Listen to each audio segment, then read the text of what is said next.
year's roundtable discussion, Timely Talks UK in association with the amazing British Beauty Council on the future of the UK hair industry. So I am absolutely delighted to say we have a powerhouse panel with some of the hair industry's most renowned leaders from the UK here to talk with us. So we have Jayne Lewis-Orr, Executive Director of the Professional Beauty Group. Hello, Jayne. Hi.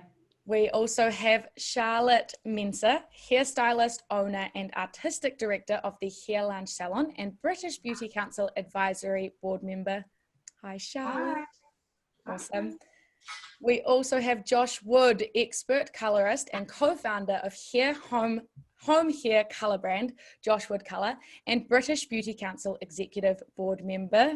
Hi, Josh. Fab. And Tom Chapman, award-winning barber, author, public speaker, global barber director, international educator, and British Beauty Council Advisory Board member. Welcome, Tom. Hi, everyone. Wicked. And last but not least, we have Ryan Baker, co-founder and CEO of Timely. Hi, everyone. Awesome. What a group. What a group. So as you all know, this conversation is on the future of the UK hair industry. So we will get started with the first question. So tell us a bit about you and your journey in the hair industry. And we'll start with Jayne. Oh, on the spot first, thanks. So I have been working in the hair industry for 34 years. I think I'm a frustrated hairdresser and salon owner because I am neither. But I am a journalist and came up through the ranks at Hairdressers Journal and did kind of all the jobs on the way there. And then up to editor, group editor, and I'm now executive director of the group. So look after magazines and also our events, awards, but absolutely hugely passionate about hairdressing. It's kind of, it gets in your blood and you can't leave it. So that's a very brief synopsis of who and where. Awesome. And yep, perfect. Okay, so I've been doing hair since I was 16 and I love all things Afro curly textures. I have a salon in Notting Hill, London, and it's been going for 18 years. I'm just writing a book, almost finished, all about Afro and curly textures. I also have a product range, Manketti Oil, which I launched 4 years ago, and it's doing really well. And yeah, I just want to do more. I have a charity as well that I want to really focus on. It really dawned on me during the lockdown to like, you know, start doing more with that. So yeah, I love all things Afro hair, and I'm sure I'll share more with you as we go into the hour. Yeah. Awesome. Tom, kick it off. So I've been cutting hair for about 18 years now. I was going to go to university, but realized that Egyptology and ancient history was not the route for me, considering I used to have different colored hair every week that I did myself at home. That journey started off with Tony and Guy. I opened my own salon in 2011, which was one of the best things I ever did. It enabled me to use it as a photographic studio as well as a hairdressers and have events. And then that enabled me to get more exposure through the hair industry from little old Torquay, which is a seaside town with a population of about 140,000 people. So to get recognition, that salon enabled me. And then the second best thing I ever did was sell that salon again so I can concentrate on being a global barber director. And most importantly, probably the biggest part of my life right now is the Lions Barber Collective, which is a charity that I founded for men's mental health and suicide prevention. Thank you. And Josh? Thank you.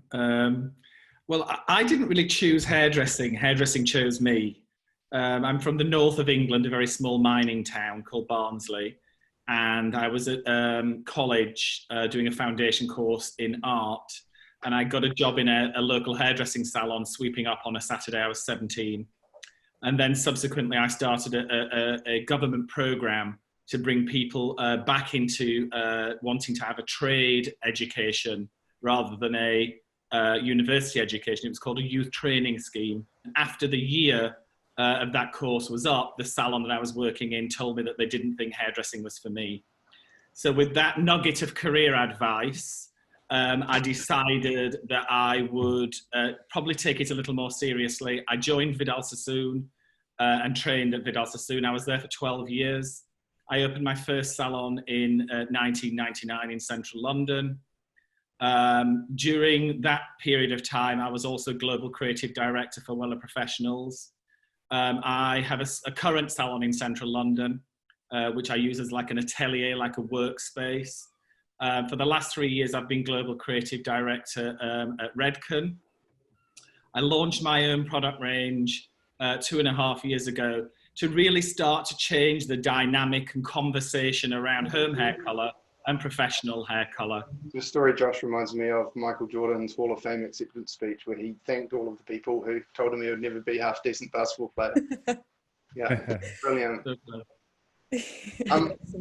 Thank you from me just for a start for all being here this morning for you. I know you're all absolutely flat out and there's tons of stuff going on at the moment for you all individually and in the industry as well. So taking an hour of your day out to be here with us is a big ask, and we certainly appreciate it. So thank you very much. It's my journey in the hair industry started about 10 years ago. So, you know, our journey in the hair industry started when we started making appointment software, and it was the hair and beauty industry that embraced us and embraced what we were doing the most enthusiastically.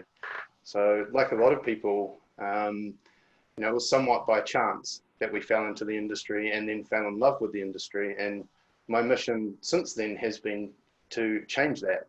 You know, I want to see people who don't fall into the industry or end up here by chance. I want to see people who aspire to be in the hair industry, seen as being fulfilling, lucrative, and a respected career choice. And so that's the mission we're on at Timely, is to help the industry to grow and flourish so that becomes the case.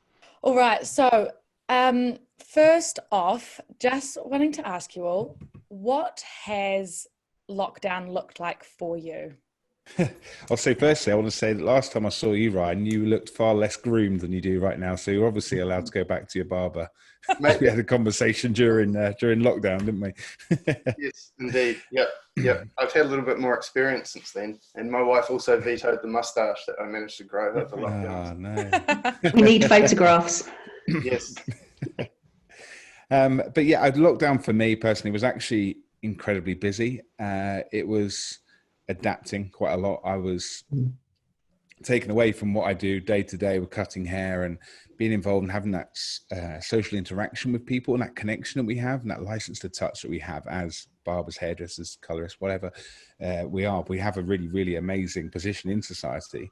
Taking that away, I'm very lucky that I have other things that I could work on, which would mainly be the charity and mental health. And we developed training alongside the NHS, Southwest Mental Health Clinical Network and Health Education England to repurpose our Barber Talk training so that we could do that online via Zoom calls like this. I think I would echo that. We spent, I suppose I spent lockdown, and I count myself as very fortunate in that we were busy throughout, because we very much felt it was our position across all the markets, but particularly with Hairdressers Journal, to kind of be that Korth for the industry so that they could get the information and the appropriate information as soon as it was available, but also keeping people connected. Tom, you touched on it. This is a very sociable industry.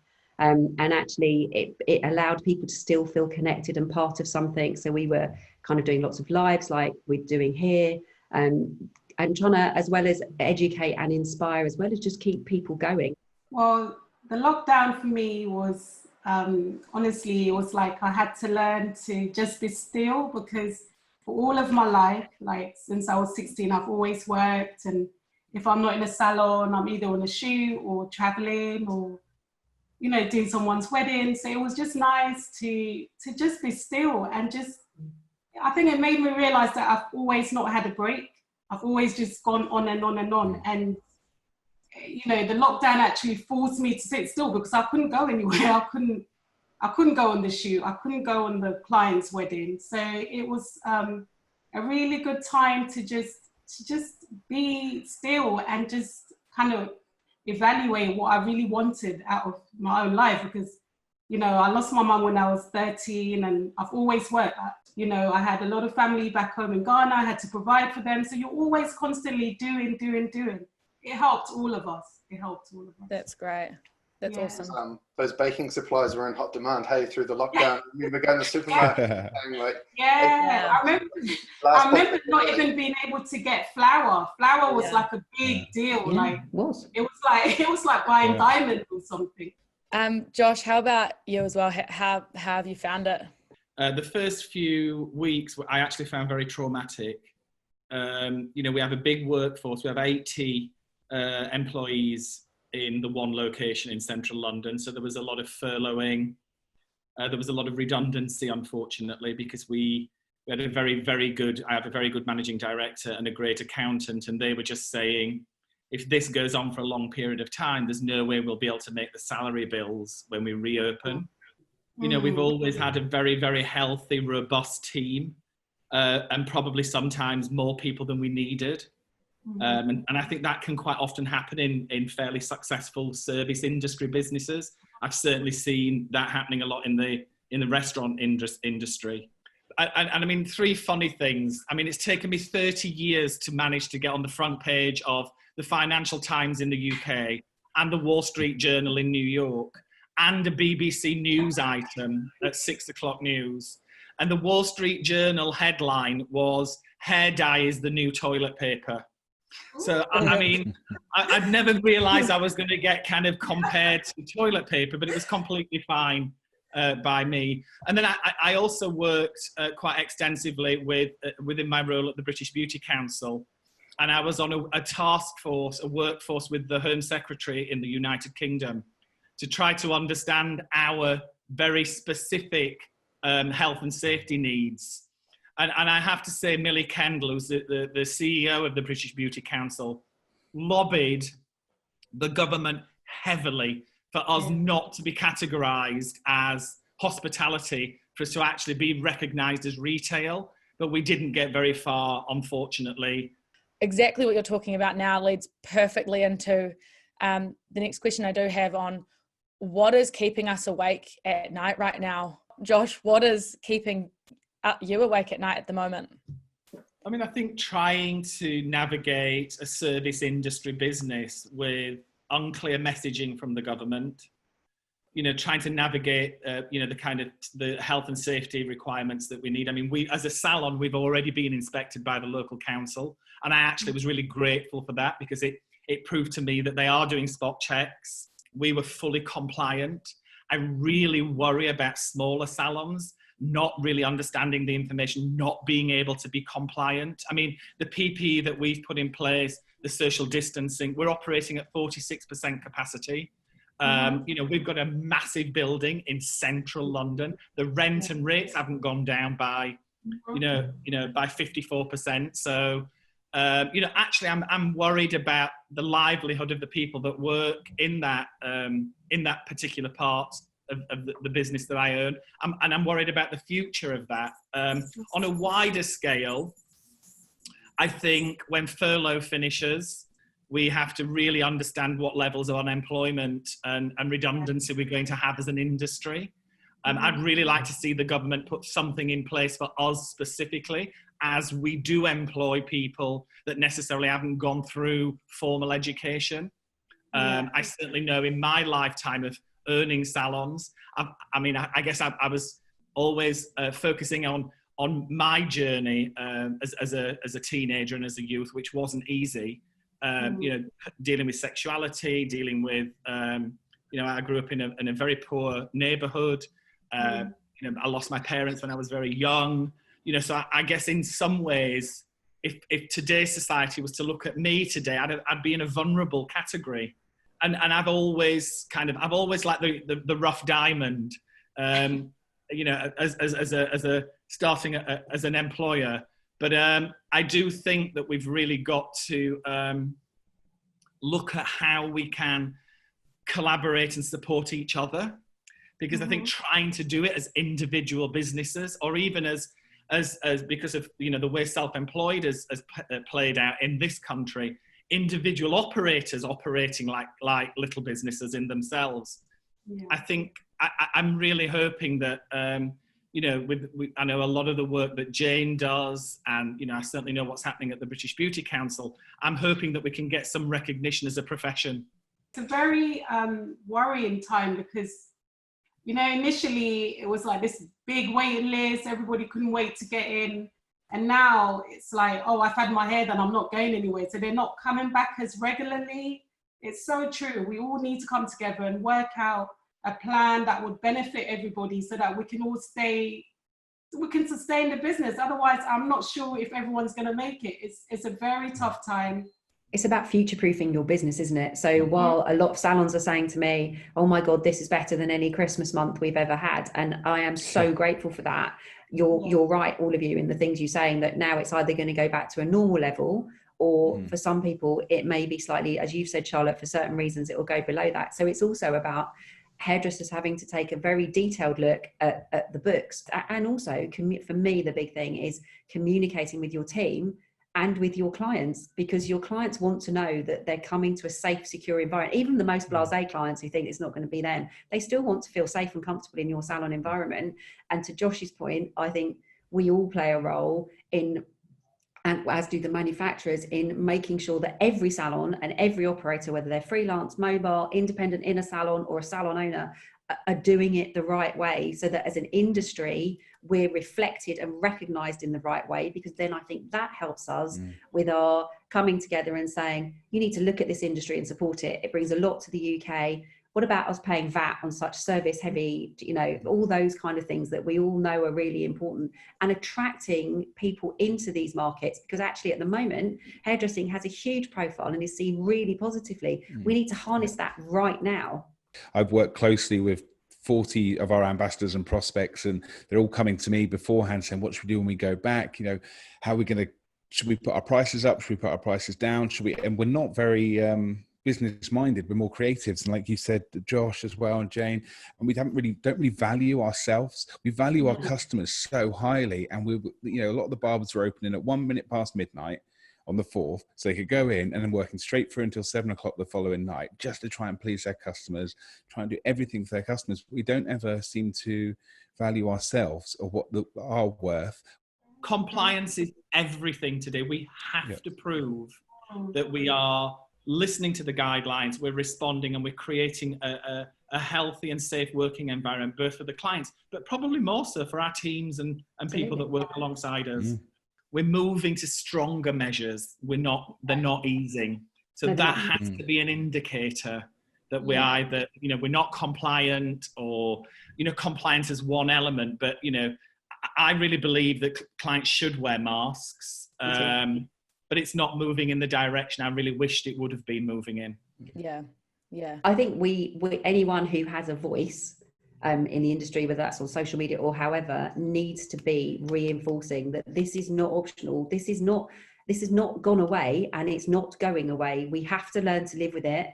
I think we would all agree we want the world to reopen and to get back to whatever the new normal is, but we have to do it in a safe and measured way that ensures that our teams primarily and our customers are safe in whatever environment. And, you know, the government are not saying wear visors for the fun of it. You know, they had people like you, Josh, advising them. And actually, you know better than anyone in government knows, because you're doing it, as are all of you on this screen, day in, day out. So I think it's reckless for people to ignore it, because it's just wrong. And Jane, it's interesting. I'm sorry to jump, but I think that this is something I'd like to ask So Jane. I think it's an important topic, so it's worth keeping talking on. What's on everyone's mind at the moment. Thank you, Ryan.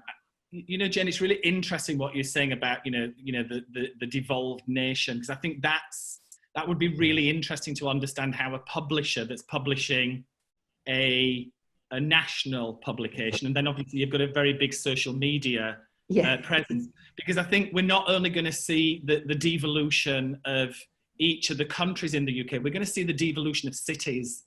How are we going to cope with communicating to the city of Leicester or the city of Northumberland? The other thing that the hair industry is really good at looking after people. The other thing they're really good at is social media, because that's everyone's, you know, being self-employed. That's your own little marketing campaigns and stuff on there, and they're just sharing misinformation. And I think things that you're doing, Jane, and the information that's going out there in infographics, which is so important for creatives. A lot of them aren't academic. They're not going to sit down and read 46 pages. I know I'm not.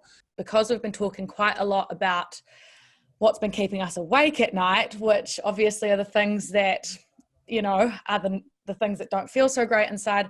I was thinking it would be quite nice to talk through the question of what things will get better in our industry in the long run as a result of being through this experience together. And Ryan, I'd love to start with you if that's all right.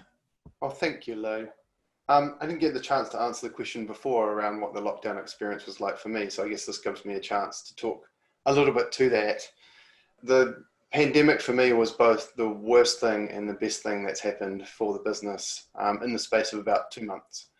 And the best part of it for me is because we had to fight for what we believe in and for our clients and for our staff and for our families, it really made us reflect on our why.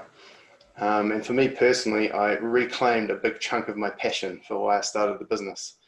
And I'm optimistic that there'll be a lot of people in our industry who are the same, who have gone through a really challenging experience and still are in the middle of it, who have taken the time to reflect on why they started their business and what's important to them, and either bring some of that back to life or change a few things about the way they do things so that they jump out of bed in the morning with that passion. So I think there are a bunch of positives that can come from what has been a time of darkness. And I think what Josh said earlier really resonates with me, because especially when we are all in such a different state now, if you take categories within the beauty industry, if you take regions, and for us as a global business, you take countries, you compare it to March, we were all pretty much in the same boat. We were facing being closed, and we all dealt with what that looked like together. And even that was a challenge, to be united in how we approach that. So it's only going to get harder, and it's really important that we pull together and we support each other, and we approach what we do with kindness and empathy, and we understand that everyone is in a different place, and that's probably only going to get more and more the case. So, for me, I think, kindness and passion and being able to adapt to what's going to be a changing environment for a while are really important things for the industry to focus on. We need the industry to come together and champion the industry. It's not about individuals, brands, egos, or anything about. This is about the industry here and worldwide. But, I think we're fortunate. I think the UK leads the hairdressing industry. I think on a global platform, the UK is the place to look. And I think it's on us to be leading that charge as you say, kind and empathetic and supportive, but actually as a professional industry that is a great career choice. Post-pandemic, pre-pandemic, it is a great career choice, but we need to value and be seen as a valued part of the economy. I'll get back off my soapbox now. Sorry, Ryan. No, it's brilliant. That's brilliant. No, I hope it's great. Yeah, Tom, sorry. Sorry, that's right. I was going to say, I hope that, with this, all the new regulations around PPE, I hope that this actually gives the government some sort of insight to what is needed for health and safety within hairdressers and barbershops, and the dangers of things, especially barbershops using open blades, cutting people. Someone said to me, when am I supposed to change my blade on my razor, because it gets blunt by the end of the day? And you think, why is this not common knowledge? Why is this not being tested? And if it is the industry is going to be regulated, who's going to take that on and actually make sure that we do get these spot checks, and what should it look like? In the last couple of weeks, we've had some new clients come through because they've been to other salons that weren't even wearing PPE. I mean, unless they've seen someone actually dead on the floor, they don't actually believe there's a pandemic. So there definitely needs to be some regulation and, a fine maybe. If you're not licensed or you're not trained, you shouldn't be open. I think that is that really needs to be done urgently. I'd just like to, one of the questions, if it's okay, that I was kind of quite keen to, how can COVID be used to uplift the hairdressing industry, improve earnings and the career progression? We are here with the wonderful Timely, because I think in my experience during lockdown, hairdressing as a whole body has not modernized itself from a digital perspective. I think my digital leadership team that I've got, I think, are working quite closely with you guys to help us, really improve what we can offer. We're all working remotely. I've got people We've got more home visits. I've got people all over the world. Like we're using Slack, we're using Monday.com. Like, how can we integrate all of these things that are going to make us more proficient, more succinct, more connected? Because while we're all, I'm only working, I can't go into the salon only 3 days a week because I've got split teams. Because if we go into lockdown again, I can't afford, or if we get infection in the salon, I can't afford for the whole salon to be closed. So I've got half of the workforce 1 week, half another week. I don't see some people that I've worked with for 22 years. So the only way we can connect is like this. But I'd really like to understand, like from you guys, how you can support us being more connected, integration of different apps, integration of different systems. How can you educate us? Because I'm sure your stats must give you the data that as an industry, we're not that digitally savvy. Yeah, absolutely. I think this is a time for tech within the beauty industry to really step up. And I believe for some time that technology has let the beauty industry down in a lot of ways for the last 10 years or so, and failed to deliver on most of the promises or most of the potential. We all remember daily deal sites and how excited we were about those when they started, and how quickly we learned to dread them because all they did was drive us, non-loyal customers, paying us an amount of money that we probably lost margin on. Marketplaces, for example, at the moment, everyone's racing to build the next Expedia of beauty. It's a terrible idea for the industry. All it does is disintermediate the salons from their clients. And when you give the booking experience away to somebody else, you give the business away to somebody else. So, you're absolutely right, Josh. This is a time for technology from within the industry to really step up and say, let's stop thinking about taxing the beauty industry. Like you said, it's a £28 billion industry in the UK. Most technology companies look at that and think, how do we get a slice of that? And what tech needs to be doing is saying, how do we grow that by 50%? And when we grow it by 50%, how do we share in the upside of that and do that in a way that's above board, transparent, and aligned with the goals of the beauty industry? So that's what we're trying to do at Timely. It's a long-term mission, but we're really excited about it. And the biggest opportunity for us has been we've had your attention for the lockdown. So as terrible as it's been that you've been closed, it's removed one of our biggest barriers, which is you're all very, very busy. Like Tom said, you put your clients first, and so improving the way you do things in your business tends to come second. So during this period of lockdown, we have had eyeballs, which has been delightful. And while some of the other technology companies decided to take a break or slow down, we went all in because it was a time for us to really step up and help the industry. And I think we're far from out of the woods yet. I think this is going to be something that changes the way we all work for years to come. Yeah. So it's not a case of just surviving a couple of months of lockdown and then getting back to normal. It's why I'm delighted to be here as part of this group, because we have these conversations, we can put our finger on where the problems and the opportunities are, and then we can work on those together. We discovered Timely during the lockdown, and I must say we love it. It's made life so much easier for us. Sure. And well done to you, Ryan. It's amazing. Yeah. Thank you. I appreciate that. It's always pleasant to hear. It was heartwarming during the lockdowns to hear, how much we were able to help small business owners. The lockdown for me was family first. We have 4 sons living here with us at home, and so it was all about their safety and their well-being. And I think a lot about our clients and how important family is to them, and their business is their livelihood. So.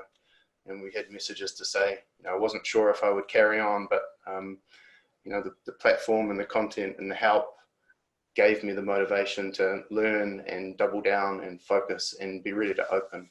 Those things are really heartwarming. So we've been delighted to help, folks when we could.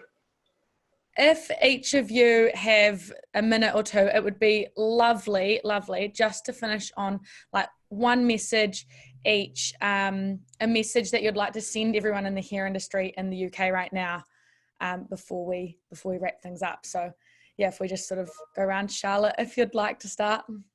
It's a new way of life for all of us. So we all just need to be transparent with each other and really reach out and support one another, because that's the only way we can all make it. And Josh, if you're ready. I guess this hiatus, this stop of me being able to do what I really love doing has given me pause to be really grateful for an industry that I maybe have taken for granted a little bit. And I've been doing hairdressing a long time. I'm very grateful for the skills and the creativity, but I'm grateful for the people that are in it. And I think coming together, the people coming together for me is what is going to make us strong and healthy and prosperous in the future. And Tom, if you'd like to share. I'd say just it's really important that you comply to the regulations. I think it's really important that we look after the community that we're in as the hair industry and work together rather than looking at competition.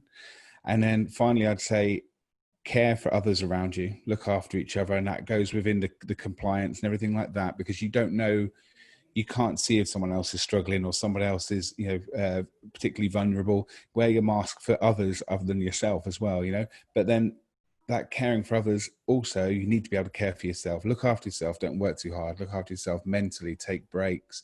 Don't be doing 14-hour shifts on your feet just to squeeze people in, because you can't pour from an empty cup. It's so important. I think it's really important to look after yourself. Therefore, you can do all the other things. Yeah, it's a very, very important message. Yeah, thank you. I think as an industry, it's about maintaining that sense of community. Everybody's in the same boat now. This is taking all the barriers away. Everybody's in this together. We need to push forward as one, represent ourselves in the best possible way by sticking with the compliance, as hot as it might be, as uncomfortable as it might be. We all have a duty of care to each other, our teams, our clients, but actually to the industry as a whole, to represent British hairdressing as the best in the world. And to do that, we have to follow the rules. People might not like them, but we have to do that. And it's really important that we come together and that we stay together. I think the last 4 months have proved that people can share, get together, chat. There's no barriers to that. And long may that continue. Amen. Yes. That was brilliant. I love that. I love everything that you all had to share just then, and thank you very much for doing that. In the Māori language here in New Zealand, there's a saying, he waka eke noa, which means we are all in this together. And, we keep hearing that, even though we're all in a different stage with our business, we are all in this together. One thing I might add on a practical note is during the times that you can't work in your business, make sure you take the opportunity to work on your business, because that those opportunities to do that are rare when you are so busy looking after your clients most of the time. Thank you so much, everyone. That honestly flew by. I feel like we probably could have had 3 hours and still not had a breath in between. So yes, and also a very special thank you to British Beauty Council for their participation in pulling this event together. That's been amazing. Yeah. So I feel like we've got a very special group here today, so I feel very, very lucky personally to have met you all as well. So hopefully it's not the first time that we'll be able to get on a Zoom or whatever definitely. It may be one day in person. Oh, I've missed you guys. It's nice to see you all. Yeah, you too, Jayne. Nice to see you, everyone. Bye. Thanks, everyone. See you soon. Take care. Nice to see you all.